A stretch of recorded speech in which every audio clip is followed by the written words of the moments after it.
So I'll ask our audiences, mostly senior leaders, when you hear quiet quitting, what do you think that is? And most people, fire off.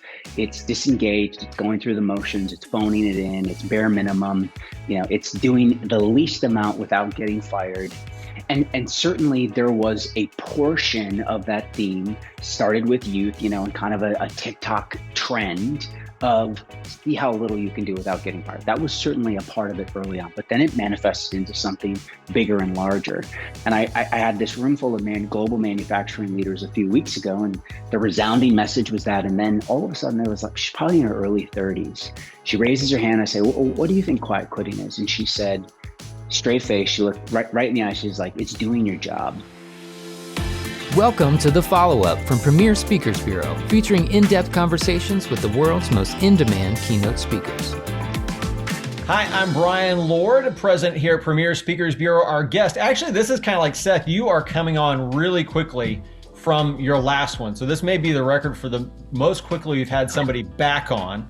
But for those of you who don't know Seth, extremely cool guy. He is an internationally renowned author and expert on workforce trends, business performance, founder and CEO of Future Sight Labs. He's talked to so many top companies. John Deere, we're Farm Boys, Farm Credit Council, IBM, Microsoft. He's been in the Wall Street Journal, Forbes, Entrepreneur. Is somebody who works really hard to get to know clients when he goes to speak to them. Very nice, very approachable, not arrogant, even though he knows a ton. And we're excited to have you back on Workforce Trends because so much has changed in the last year and a half. So Seth, thank you for coming back on and being part of the podcast. Hey, thanks for letting me to come back so early, so quick. I know for a doubleheader here, but I appreciate it. I think it's a super relevant topic, and you're so kind with the introduction. I need to bring you or record you doing that when I roll out on stage moving forward. Very kind with the praise, my friend. Yeah, we'll just put on your hype loop. You got the Seth Mattison hype loop. This is what's going on. Like listen to it before bed. That's the whole thing. Totally. Ladies and gentlemen, Seth Mattison. Help myself up. Love it. We're talking about the future work. That's the reason why you're back on because it's such a timely topic. What has changed in your mind? Because it's been a hot topic for a long time. What has changed in your mind over the last 12 months? Yeah, it's a great question. And you're right. Like I feel like it's always been a very relevant topic. I mean, I initially started my research around generational dynamics in the early 2010s. We pivoted that research into thinking about the future of work in 2013. And I feel like every year, it was always a relevant topic. And then, of course, COVID just thrust it right into the zeitgeist of the moment. And then what I've found as of late, and my guess is you're seeing this with your clients and those tuning in, is, everywhere you looked, there was another article, another piece of content on the future of work. It's just almost overwhelming. And I found that our clients, what they were really looking for was the part of the conversation that wasn't being had, or more specifically, because it's changing so fast, it was really important to be able to bring the most recent insight as to how all of this was unfolding right now. Like you can't be talking about data from the fall of 2021, or quite frankly even the spring of 2022, because it's changing so fast. And every day, between the economy and the election, possible recessions, and across industries, people are experiencing vastly different realities as it relates to the future of work and what talent needs and wants. We've got the technology vertical,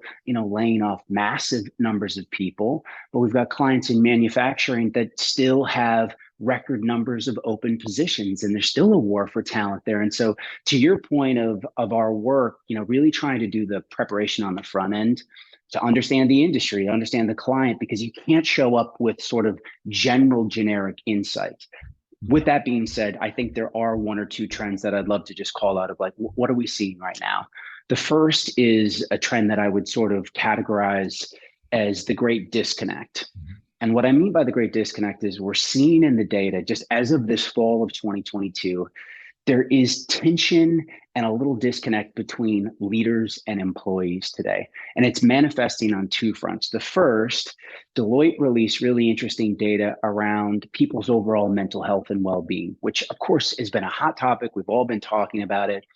And I'm sure, like you, I've been very curious, like, when will we feel like we've gotten over the trauma of COVID and sort of ready to move forward? And are there some of us who are still carrying lingering effects of its impact? And what Deloitte found is that a little over half of people, general people surveyed, and this was a global survey set, a little over half of people identified their mental health as being good to excellent. So let's just say a little over half of people felt like they were doing pretty well. Now, in isolation, that's somewhat interesting. We can sort of speculate on that. But what was more interesting is when senior leaders were asked how they thought their people were doing, 87% of senior leaders thought their people's mental health and well-being was in the good to excellent category. So there is this, that's a big variance of how well leaders think their people are doing versus how their people are actually doing. Now, depending upon how that's manifesting, it's like that can create a couple of challenges. First of all, we could say the fact that a little over half of people feel like they're doing pretty good, I think is phenomenal. Like, we have to acknowledge that. That's great. What I find in focus groups and in our audiences is that I think there's a subset. I think that number is actually maybe a little high. I think there are a number of people who feel like they should be doing better than they are. Like, they should be in this place of like, get on with it. We're past that. And you don't really feel like you still want to throw your hand up and be like, you know what, I'm not actually doing that great. That's one observation. Two, for leaders to overestimate that much, what it speaks to is, are you able as a leader to drop in, particularly in your one-on-one quick check-ins with your teams, to create enough psychological safety and space for people to really be able to communicate how they're doing, especially as we come into maybe an economic pinch and people are a little bit worried about their jobs. They're like, can I actually lean in and reveal how I'm doing? Over the long run, that's going to catch up with us. We want to be aware of it. The second disconnect that's really interesting to me is around what I would classify as productivity paranoia. And this was interesting. This came out of Microsoft in September. So, we're just a few months into this. A little over 80% of people thought that they were more productive now than ever before in these new hybrid settings, right? So feeling like I'm doing well, I'm getting my work done, I'm doing great. 87% of leaders said they were concerned about their people's productivity. 87 is not a good number right now. It's not a good, so you're talking like the exact opposite, almost the identical number of people who are like, I'm productive of talent. And the same number of leaders are like, I don't know about that. I'm actually really concerned about it. And so it's interesting. But, the question that came to my mind is like, well, who's right? Like, is it just speculation? Are we just going off gut? Like, what does the data tell us? And Microsoft has interesting data around this because, they're running most of the platforms and applications that most of us are in working. They found that we've had a 153% increase in the number of meetings we're all attending since COVID started. So more meetings, almost 40, I think it was 46% increase in the number of double bookings, overlapping meetings. So more meetings on top of each other. And then they found that a little over half of people are in their programs, they can see multitasking while they're on virtual sessions. And we all know what that is. So you're on your Zooms, Teams, and you got an Excel spreadsheet, you're answering emails, you're doing other things, we're distracted. The biggest takeaways coming out of it, I'll hit these three and I'm going to toss it back to you, Brian, of like, well, what do we do about it? There's three things that the research pointed to really clearly that we're all going to need to focus on. The first is really helping talent set priorities in this new environment. Again, a little over 80% of people said one of the biggest things they were looking for that would make them feel more engaged is if their direct manager could help them prioritize what they need to be working on, because they're overwhelmed. It's a million different directions, and especially if you're working hybrid or remote, so over 80% wanted that. Less than a third said that their manager had done a good job of laying out priorities for them in the past year. So you look for like an easy place to start where there's a disconnect. Priorities. Secondarily is focusing on impact over activity. We're already seeing a lot of tracking devices. How long are people logged on? We think we have flexibility working remotely, and people end up feeling like they're just plugged in 24/7. Focus on impact over activity. And then last but not least, and this is for people who are trying to get hybrid right, and for those clients who are trying to get people to come back into the office periodically or some of the time, is to know that the reason people come into the office, the number one reason is for each other. It is about the relationships. And so if we're hammering on like, we need you back in the office, or I have so many leaders saying, we're struggling. Everyone asks why. Why are you making me come back? Why are we doing this? Especially if you have them come in and do the same work that they were doing at home in isolation by themselves. It does the opposite of supporting your culture. People come in for each other, for relationships. So that means as leaders, this is going to be, I think, a big theme for 2023 and beyond, is that you have to take, it's more time and effort on leaders' shoulders to curate experiences of what are people going to do when we ask them to come into the office, right? It's about creation, celebration, collaboration, connection. I'm doing one of these four quote unquote C's with my team versus just we come in because we said so under the guise of supporting the culture. It does the opposite of that. My last thing I'll say is just for people to remember, so many, and you've probably heard leaders say this too, I'm worried about my culture. It's why I want us back in the physical space. Your culture does not live in the walls of your building. Culture lives in the heart of your people. Mm-hmm. So get out of the mindset that culture can only be contained within four walls. Culture manifests across every digital and virtual tool we use, every interaction, whether it's a text message, a Slack channel, an email. Those all become extensions of our culture, and it just forces us to sort of rethink, how do I want those values to come to life? So I'll pause there and sort of let you react / take us in a direction. But those are two big themes I'm seeing right now in this moment as it relates to the future of work that we have to be talking about for 2023. Yeah, and that's one of the things, like I'm hearing that from event planners. It's in sort of a microcosm of that. But when you do events, when you bring everyone back together, they want to spend, it's almost like over programming. Like when the people get back together, as much as we'd like to say the reason they want to do these events is to hear amazing speakers like Seth Mattison. It's not. It's so they can hang out with each other. Like I haven't seen you in 3 years, and it's building in that time to connect and eat and do the hangout stuff that you used to do. It's almost like the water cooler is more important than the stage. And so I totally agree. Agree. But definitely still book speakers if you're listening to this. Anyway, but please, but Brian, to your point on that is like, it's important for us as speakers and thought leaders to, in our messages, help support connection that happens beyond us. So how do you do that? Thought-provoking questions, prompts, activities, things that spark those deeper connection conversations that night at the bar and in meetings. That's a part of our role in this. And so I'm excited for the event space moving forward, because it is going to be a critical component for supporting culture. So from that, so we were talking about the event space. What are the ways, like if you're a leader and you are really wanting to get people back into the office, so you've got the event space, you've got the office space. How do you attract people, your current employees and also future employees, to the office space?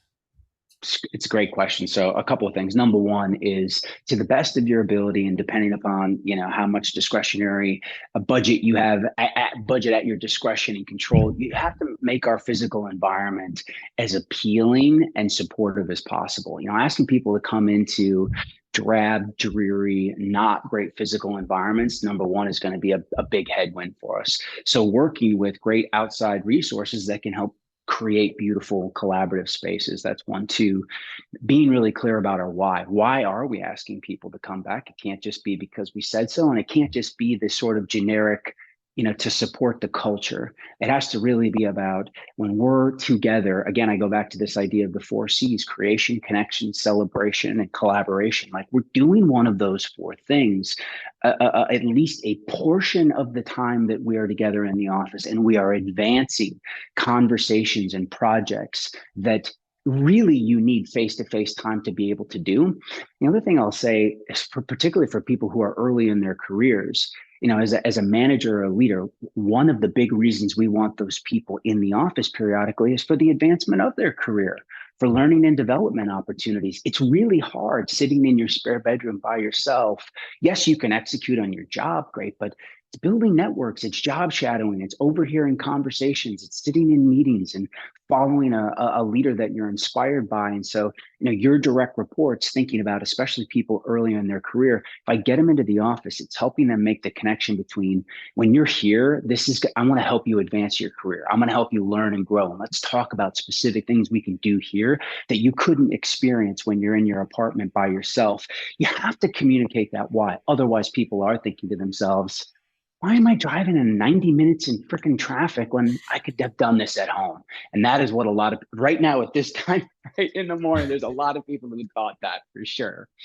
Yeah, yeah, and no, absolutely. It is one of those things that's very tricky. One of the things I do want to make sure we build in, because we only have so much time here, is talking about quiet quitting. I know that's something that people are worried about. With the sort of, do you think the Great Resignation's going to continue?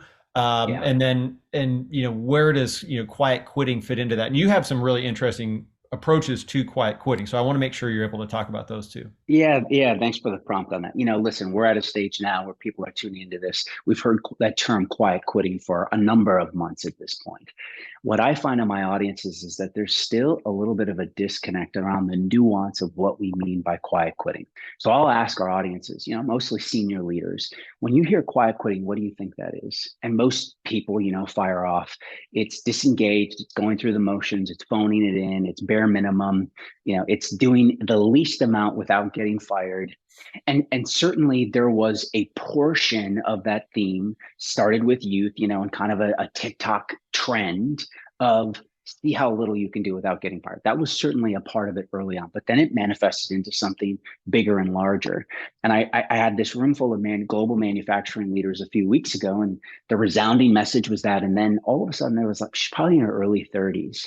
She raises her hand. I say, well, what do you think quiet quitting is? And she said, straight face, she looked right in the eye. She's like, it's doing your job. And like the air just got sucked out of the room. People's heads twirled around like, what did she say? And the idea was that, listen, it's not that I don't care. I care about the organization, but I'm putting boundaries in my life. From 9 to 5, I'll give you everything I got, but trust me, it's 7 o'clock on a Friday. I'm not thinking about the strategic imperatives for our quarter. I'm not. I want balance. And what I find frustrating in many leaders, and I can relate to this, and maybe you can too, is that if you think about the deal most of us as leaders got sold who are in a fairly advanced position today. And the deal was this. Listen, come early, stay late, go above and beyond, take on every project that you can, put in the time, and good things will happen. Bigger title, better pay, bigger office, et cetera, et cetera. And now we're trying to sell that same deal to the next generation of talent. And they're looking at us and they're going, yeah, but you don't look that happy. Like, I don't know if I want this deal that you're selling me on. You seem stressed out, complaining about your kids and your wife, and your health isn't in a good, like, I don't know that I want your job. And it's so almost offensive to us of like, what do you mean you don't want my life? And so that's what it is. It's like, this is what everybody wanted. And so you go above and beyond because you want to move up in the organization. And so I think it's just a prompt for leaders of like, get curious about trends like quiet quitting. Why is that happening? What have they watched? What have they witnessed? It's not just general laziness. Don't just immediately default to a stereotype and say, what have they seen? Well, they've seen older siblings and parents dedicate their lives to organizations only to be let go the second that the organization had to make cutbacks. So the idea of we're a family and et cetera, was that really true? And they're fighting for balance in their life. Maybe my part in that equation is I have to find a new value proposition of why someone would want to go above and beyond, a new what's in it for them. And maybe it is an opportunity to say, is finding balance for all of us. We still need to execute. Listen, every leader that's tuned in right now, as you know, is trying to grow the business, right? We still need to be in pursuit of growth. But if we grew at 5% instead of 25%, and that meant that people had some balance, better home life, better family. We think more holistically, this whole idea of the human movement, right? More human-centric organizations. Everybody loves to talk about that, but to enact that means I have to care as much about that person as a human being and the ripple effect of their life than just the bottom line. So the bottom line message to that, Brian, is just like get curious.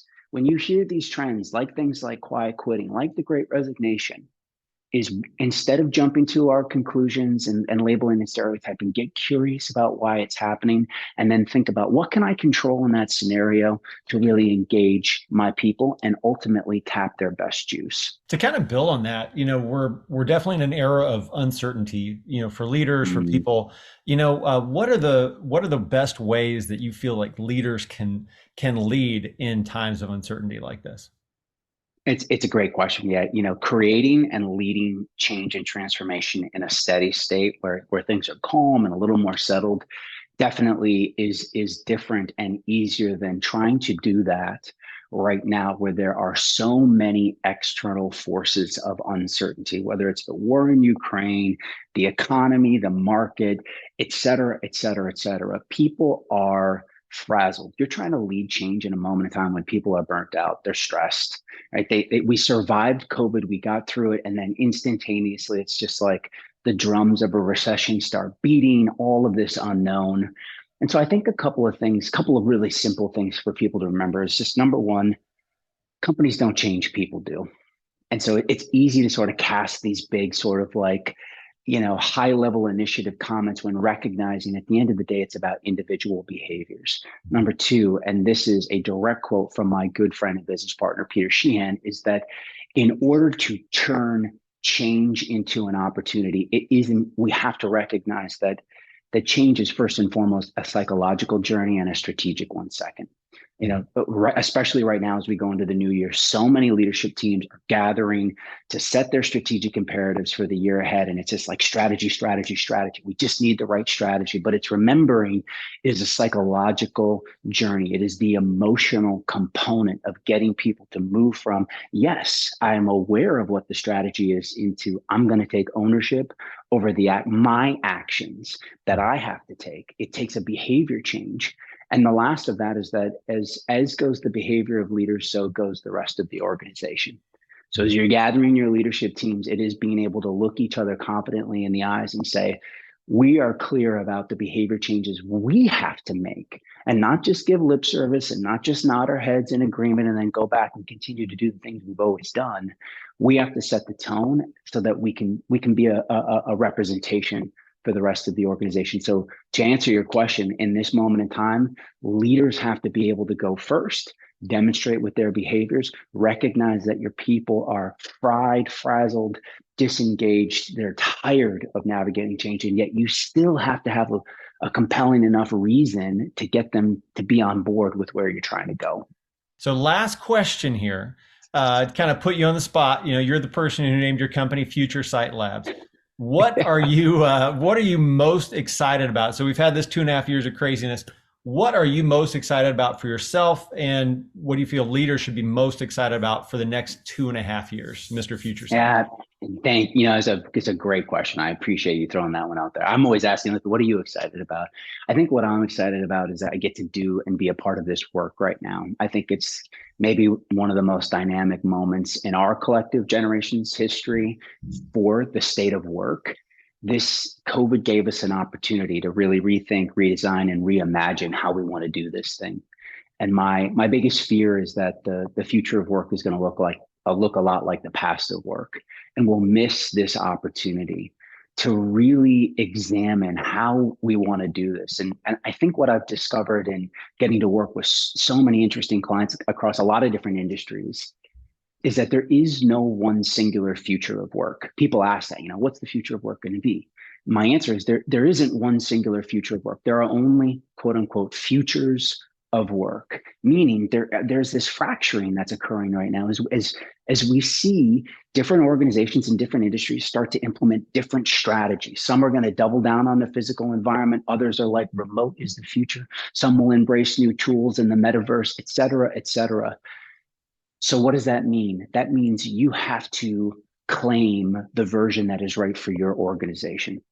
And so it's exciting because it's sort of like, cool, we could pick what we want, but there's also pressure there to be intentional about that, because if you don't intentionally pick the path that's right based on your culture, your vision, your organization, right? One is just going to organically happen, and it may not be one that takes you in the direction that you want to go. So there is no one future of work, there are only futures. Claim the version of it that's right for you. And my hope is it's one that's human centric, that's heart led, and that's freedom infused, and thinks about people in a holistic fashion, while simultaneously being able to serve your clients and your communities at your place of highest service. That's great. I love to pick the futures. It's like you've been listening to the MCU, the Marvel Cinematic Universe, with the multiverse of madness and everything else. So you've got your future multiverse here. You choose it. So I love it. Awesome. Totally. Well, thank you, Seth, so much for coming on and for sharing these insights. I know you've had an amazing impact on so many different people and will continue to do so with clients. So thank you for everything you bring to business world, professional world, nonprofit world, and everything you do. So thanks, Seth. I really appreciate it. Thanks, Brian. Take care. Thank you for joining us for the follow-up. To learn more about today's guest, go to premierspeakers.com. Make sure to subscribe and leave a review wherever you listen.